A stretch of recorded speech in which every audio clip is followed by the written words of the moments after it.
Hello, welcome to the latest We Are Sunderland briefing with myself, Dom Short and Scott Wilson. And last week we were upbeat talking about Sunderland's unbeaten, winning start, top of the table. And in the matter of a few days, we've had a striker injury, a defender injury, a first defeat of the season. The Championship bites hard, doesn't it, Scott? Yeah, bloody Wayne Rooney, yeah. Listen, it was always going to happen, wasn't it? I don't think we necessarily thought it would happen against Plymouth, don't get me wrong, but it was always going to happen. The Championship's a championship. Nobody's going to stay unbeaten. I think the positives to take, and it came from a game that could really have gone either way. Sunderland didn't play badly by any stretch of the imagination. They scored 2 goals. They created chances. The game kind of went this way and that. And then obviously in the last minute, Patterson can only parry the long range shot and Edwards pops it in to win it for Plymouth. So, yeah, disappointing result. Not massive disappointment, I don't think, with the performance, but the worry, as you kind of alluded to there, the big disappointment for the day, I think, was obviously Ballard hobbling off at the end and leaving with his foot in a boot and all that. And clearly that didn't look good. So we'll have to see what's happened there, but he's had desperate luck with injuries for a while, Dan Ballard, and it will be a big blow. For all that Chris Meffam's there and can step in at the weekend if he's needed, you'd imagine that's what will happen if Ballard is out. If Ballard is out for a significant period of time, that is a massive blow because I still think he's Sunderland's best defender. Just a heads up to our partners, the Fans Museum, which got some good news this week. They had a grant from the Heritage Lottery Fund, which will be a big boost for them. They're going to digitise their brilliant collection, so make sure you can get down there sometime soon. Although I'm sure you'll have all been there at some stage in recent weeks, months, or years. And Cospex Opticians as well. And we are going to, just a heads up, we are going to have. Do another video later in the week when we do an extended preview, really, of the Boro game. So we'll just kind of touch on that today. We will have a glance ahead at it, but we'll do a longer vid later in the week looking at that. On that Ballard injury, then, like you say, it's rotten luck. As he goes up, he comes down heavy. It's a freak injury, really. Yeah. This isn't the case of a player breaking down with the same muscle injuries again and again and again, is it? That Chris Mepham signing, though, is suddenly looking crucial because we had the Agiolise setback a few weeks ago. And when Mepham signed, you're thinking, well, you've got a Wales international here. He's not going to be wanting to come in and sit on the bench. And yet, just an early indicator, really, as to how key squad depth is in the Championship. Absolutely, yeah. I mean, it's probably important. We're recording this on Wednesday. At this stage, it's not clear exactly how bad the Ballard injury is, but when a player hobbles off like that, he's clearly in a lot of pain, needs crutches, leaves with his foot in a boot. All the signs are clearly not good. So Regis Labris is obviously up on Thursday. We'll get a much clearer indication then of exactly what's going on. But if he is missing, then thank goodness Mepham's there, really, because Try Hume can go across. He obviously did that at the back end of last season. But with a lazy out as well, Sunderland's defensive resources are potentially getting pretty stretched already. And had Mepham not been there, then you're almost having to change a number of different positions to pull a fullback into play there, really. So, and the good thing, obviously, with Mepham is he was in that Wales squad. He's ready to go. You know what I mean? It's not like you've signed a player who is really rusty and will need weeks to get up to speed whatsoever. He should be ready to step in if required. And like I say, we don't know for certain, but the evidence probably suggests that he will be required against Boro at the weekend. And I think you mentioned there Trey Hume, but obviously if you move him across, then you're suddenly short at right back, aren't you? Because he's the only natural right back. Leo Hjelde is probably sat thinking, well, hold on. I impressed in pre-season. I came in last year. I've got championship pedigree. I would imagine that he'll be thinking, if the door opens, I want to play. This is my chance. And Hjelde sees himself as a centre half rather than a left back, where he played most of his football last season, doesn't he? Yeah, and I think that there were definitely times last season when he was playing at left back when he looked like a centre half playing at left back, didn't he? Let's not kind of beat about the bush there. So yeah, you're absolutely right. Hjelde will think he's got a chance. And listen, Labris hasn't been here long enough for us to really be able to second guess a lot of what he's thinking selection wise. I'm with you though. I struggle to see that you bring in an international centre half of the caliber of Meffin and with the pedigree of Meffin, to then have a massive gap open up at centre half and not play him. Listen, we could be wrong, but if Ballard is out at the weekend and likely be out for a number of weeks, I'd be surprised if it was Hjelde ahead of Meffin. But I do agree with you. That's a blow for Hjelde if it's not him, because, you know, suddenly he is being shuffled right down the pecking order. Yeah, if everyone's fit, yeah. And on Meffin, like, I know it doesn't work like this, and I know he's not going to have guarantees that he's going to be playing when he's signing, but he has talked on the record, hasn't he, about the need for him to be playing. He still has, obviously, ambitions of staying in the Wales squad. You've got major tournaments coming up that Wales are going to be trying to qualify for. He's not going to have signed if he's felt, you know, I'm going to be joining here and I'm going to be fifth in the pecking order. He's going to have done his homework. He won't have been short of options, and he'll have only signed if he fancied his chances, won't he? Yeah, I mean, I think he'll have come in knowing that Ballard and 09 were going to get the first run at it, which is understandable, because obviously before 09's kind of own goal towards the end of the Portsmouth game, Sunderland hadn't conceded a goal, had they? So, you know, I think he would have come in with his eyes open in that respect. But I think you're right. I think you would have fully have expected that he would be the next cab off the rank, and the chance would be there if and when it opened up. And you know, it looks like it's going to open up sooner than obviously any of us would have wanted. But it will be a chance for him. And what about at the other end then? Because you were at Regis Labrisa's press conference last week when kind of bombshell dropped, really, that Abdullahi's out for 3 months, which isn't ideal, because you're suddenly looking at it and thinking, well, Sunderland didn't sign a striker in the summer window, because that's going to take you not far off the January window, and you're back to square one, really, on that front. I mean, it's one of those where I don't think any of us thought Abdullahi would necessarily play a lot of football. I don't think any of us thought that Sunderland were bringing in a player of his pedigree who's been playing in the lower leagues with Ghent, you know, with effectively Ghent's reserve side, one game for the kind of the first team at the start of this season. I don't think any of us thought that he'd be coming in to replace Mayenda straight away. And I think we all probably thought that he was going to need time to settle and everything out. But I think we thought at least he'd be there. At least he'd be on the bench as an alternative to Rusin and potentially offer something a bit different and start to get minutes and start to build it up. I mean, listen, Sunderland are very strong in saying, you know, this isn't the case that they've taken their eye off the ball here. They did their due diligence. They knew that there was a groin issue when he signed. It's a long-term signing. It's a player that they're willing to be patient with, etc. I think they'll concede, and you know, privately, I think the suggestion is that the hope was that the injury was not going to be anything like as severe as it's turned out to be. But they've obviously felt the need to get a specialist to have a look at it straight away, and that's come back with the best way to solve this is through surgery. So he's had the operation. He's going to be out for the best part of 3 months. Is it a blow? Well, we don't know if it's a blow or not, because let's be honest, none of us have any clue about what level he's at and whether he's ready or anything like that. I just think it is a blow, because, as you rightly say, to all intents and purposes now, it's another window where Sunderland haven't signed a striking option, and we're back to the situation where it's Mayenda or Rusin, and if neither of them are working, which they weren't for most of last season, well, for all of last season, then where on earth does Sunderland go? Now, the situation is a little bit different, because obviously Mayenda has done very well at the start of this season and looks a different player than the one that headed off to Hibernian halfway through last season. So, you know, it's not doom and gloom, but it's not ideal, is it, to be back in the situation where we've got, you know, the two strikers and that's it, and one of them, Rusin, you know, I think Labrise is almost going to have a gun to his head before he starts Rusin, isn't he?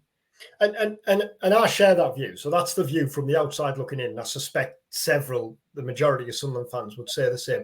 What about the view from the inside? Because you spoke to Labrise last week and you spoke to Christian Speakman on the back of the transfer window. Will there be any concern or panic inside that they've potentially left themselves short up front?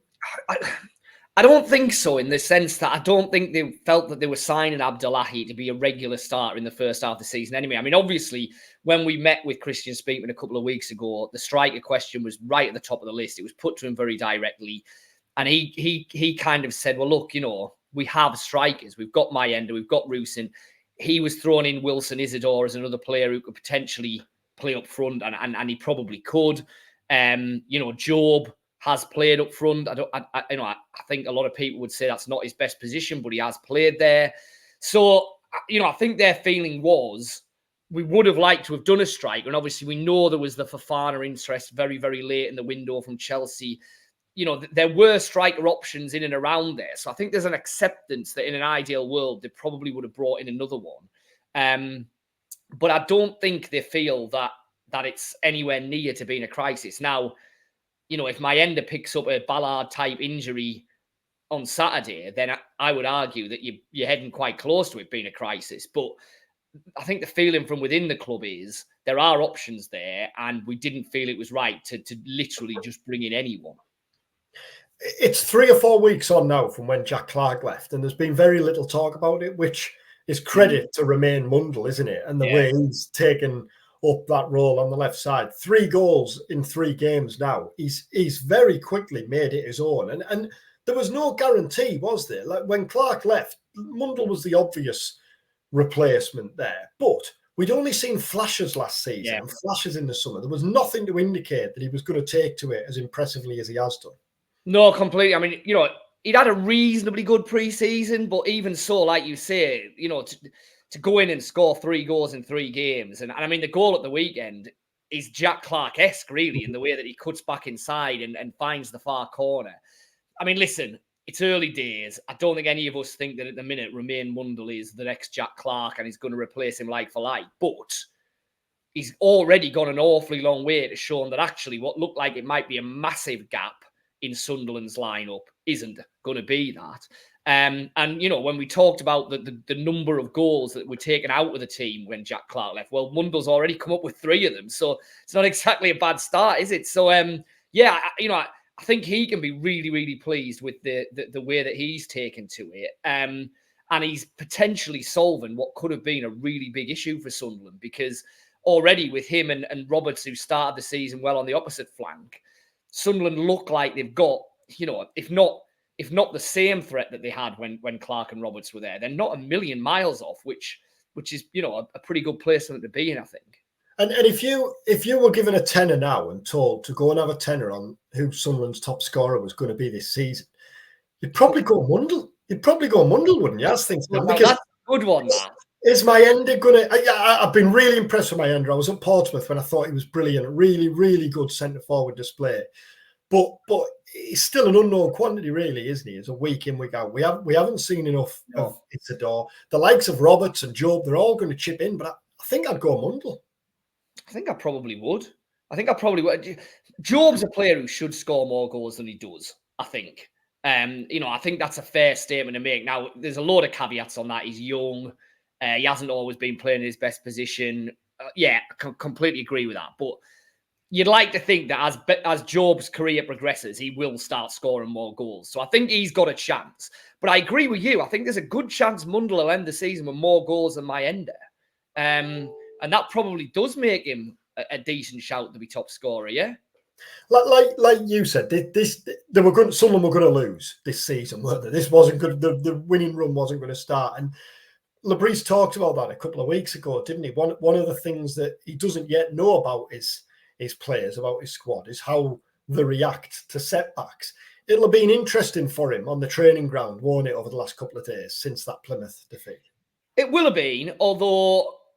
I keep coming back to it's a narrow away defeat where they've actually played reasonably well. It's not like they've been 3-0 down at half time and the wheels have completely come off and he's got to start from scratch. So, he'll want to see a reaction. Yes, there'll clearly be tactical things they're going to work on. But, I don't think it's a case of he's really going to learn fundamental things about that squad because, like I say, it's not like they were ripped apart or there were massive problems or they've been completely outplayed. It wasn't that. Now, it's a big game of the weekend, isn't it? It's Boro. Is it a derby? Is it not a derby? We can argue that till the cows come home. We might do that later in the week.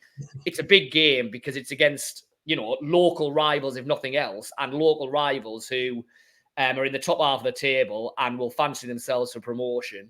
And could very, very easily be one of Sunderland's rivals for a place in the playoffs or potentially the top 2 come the end of the season. So it's a big game, and it will be interesting to see how Sunderland go in that. But I think it would have been whatever happened in the Plymouth game. And like I say, because the performance, was okay. I don't think it's a case of, well, it's back to the drawing boards. There'll be a whole host of changes. We need to see something completely different. I don't think we're at that.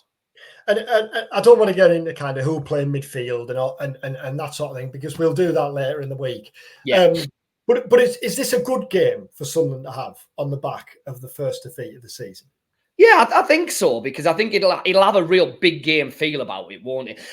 I think regardless of what had happened against Plymouth, I think it's a good game for Sunderland to have at this stage of the season, because they've had a good start, a better start than probably any of us really thought and envisaged. They've handled adversity pretty well so far, in the way that, like you say, they've dealt with the Clark situation. They've plugged the Dan Neil gap when he was unavailable. They've done all that. So there's a lot of tick up in the boxes so far. And they've beaten, one of the relative big boys in Burnley. Because it's Boro, I think this will have a different feel about it. So it's another test for Lebris and this young side. How will they do in what's going to be by far and away the biggest atmosphere they've played in so far? It's got the potential to be a real ding-dong game. It'll have an edge to it. It will feel, a bit bigger than all the other games so far. How do they deal with that? And I think that's a good test to have at this stage of the kind of evolution of this team under Lebris. But I would have thought that regardless of what had happened at Plymouth. So we will talk about that. We'll preview that at much more length later in the week. A bit of managerial news in the Championship this week. Stephen Schumacher. Yeah. There's been 2 exits in the Championship so far, and both surprises for different reasons, I think. Low at Preston, because it was 24 hours into the season. And Schumacher at Stoke, because from the outside looking in, things look to be solid there. And judging by the reaction of Stoke fans, the feeling was the same on the inside as well. I just wonder, the reason why we're kind of chatting about it on here, I just wonder whether Stoke are going to follow in the footsteps of Sunderland and several other Championship teams in terms of maybe how they tinker with the model now. I was at Middlesbrough's Carabao Cup game against Stoke early in the season, and a big thing was made about the fact it was Stoke's youngest ever lineup. And then they played a league game after that. It might be in Plymouth, and the same was made there, the youngest league lineup.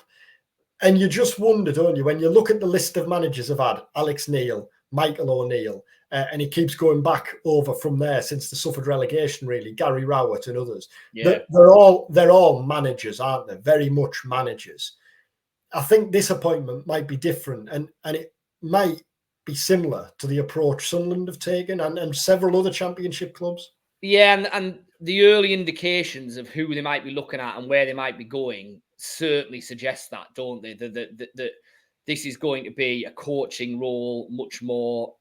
John Walters is in there, I think, isn't he? Yeah, kind of director of football role, yeah, who seems to be wanting to restructure the way everything's done there and change the way recruitment's done and everything. And yeah, it's probably just another example of what Alex Neil wanted here at Sunderland, certainly to a degree what Tony Mowbray wanted here at Sunderland, what Neil Warnock and Chris Wilder wanted when they were in charge of Boro. It feels like right across the board, those days are pretty much gone now. So, a lot of the conversations and a lot of the angst that we've been having around Sunderland of who signs the players, how much influence does a coach have, whatever, might become less and less relevant, because I think you're right. I think more and more clubs in the Championship are going to be adopting models much closer to what Sunderland are currently operating with. Yeah, and even when you just have a glance at the Championship table now, when you go down the table and look at the clubs and the various managers, how many would you deem to be managers these days, and how many are head coaches? You mentioned Wilder there. I think Wilder's probably still in the manager category at Sheffield United. But even managers of that ilk are having to tinker, or having to change, or having to adapt, aren't they? Yeah, absolutely. Yeah, absolutely. Be interesting to know what the dynamic is with Rooney at Plymouth, wouldn't it? Because, having been there at the weekend, it's difficult to know, because I've got to be absolutely honest. Plymouth are not a club I would have an awful lot of knowledge about how they run things behind the scenes. But be interested to know what Rooney's kind of got into there. But you're right that it feels like the days of the manager are dwindling, and you know, people like Lebris, who have much more of a coaching background and are clearly way more at home on the training ground, on the grass, with a tactics board, speaking with the analysts, putting a tactical plan together for the next game. That skill set now seems to be more valued by sporting directors of football, you want to call whatever you want to call them, than the old school manager who would spend a chunk of his time speaking to agents, setting up deals, this, that, and the other. You know, that's been taken away now, hasn't it? Right across the board, really. Yeah, and you mentioned Plymouth there. I thought it was interesting that they didn't opt for Neil Warnock at the back end of last season. Yeah. After they'd changed the manager, and they instead is it Neil Dewsnip off the top of my head who went in at the end, yeah. And went in at the end, and they kind of stuck to their approach, didn't they? This is the way we've done things, and we're going to see it through. Where it would have been easy, for them to panic as plenty of clubs do at that stage of the season. But there'll be no panicking at Sunderland after the first defeat of the season. We'll be back later this week to preview that Middlesbrough game, and it's a start. If you look at the fixtures running across the bottom there, it's good run, isn't it? It's a start run of games, isn't it? We said it last week, didn't we? Before the Plymouth game, but not really including the Plymouth game. Those games, Boro, Watford, Derby, Leeds, Hull, will tell us a lot more, I think, about Sunderland, won't they? Yeah, and I think, like I said, that's why I think, you know, it's a really interesting game at the weekend because you know, how will this kind of young side stand up to it? Well, we've seen in the other Borough games there's been highs and lows clearly, but I think more, you know, what will Lebris's approach be? I'm very much confident that on Thursday's presser it'll be, it's just another game. You know, we don't change what we do. All the methods, completely agree with that. But I still think it'll have a different feel. And it's the first time that he's been in this kind of game as Sunderland head coach. I mean, listen, arguably, you know, we know it's not Sunderland Newcastle. Of course it isn't. But it'll still have that little bit of an edge. Has he had that when he was Lorient boss? I mean, you know, he'll have led them against Paris Saint-Germain. He'll have led them against Marseille.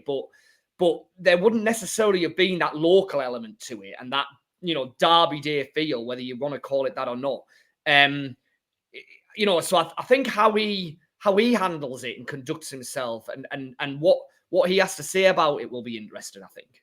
And it'll help undoubtedly, won't it, that he's got both local lads and lads like Alan Brown, experienced lads who've been in all sorts of different games and challenges in the dressing room.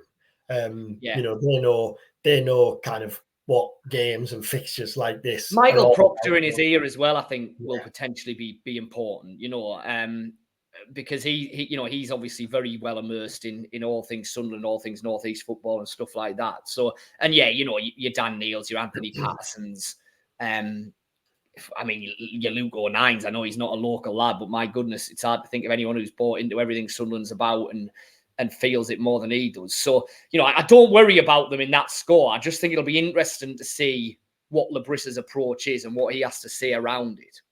Well, if you haven't got a ticket for Saturday, but you fancy one, you can still win. We've got a couple of pairs of tickets to give away, and we're in the final hours of that competition now. So if you're watching this on Tuesday evening, even Wednesday morning, early doors, then get yourselves in with a chance now. Last chance. All you have to do is subscribe to We Are Sunderland, which is just £1 for 6 months, and you'll be in with a chance of winning the tickets for Saturday's game. Thanks, as we said at the start, to our partners, the Fans Museum and to Cospex Opticians. We'll be back at the back end of the week to preview that game, and we'll also obviously be at Lebris's press conference at the Academy of Light on Thursday, so we'll get full analysis and reaction from that ahead of that Middlesbrough game. Thanks for watching. Thanks for joining us. Do subscribe if you're watching on YouTube. If you're listening on your podcast platforms, then rate and review. Enjoy the rest of your week, and we'll be back later in the week for another We Are Sunderland briefing.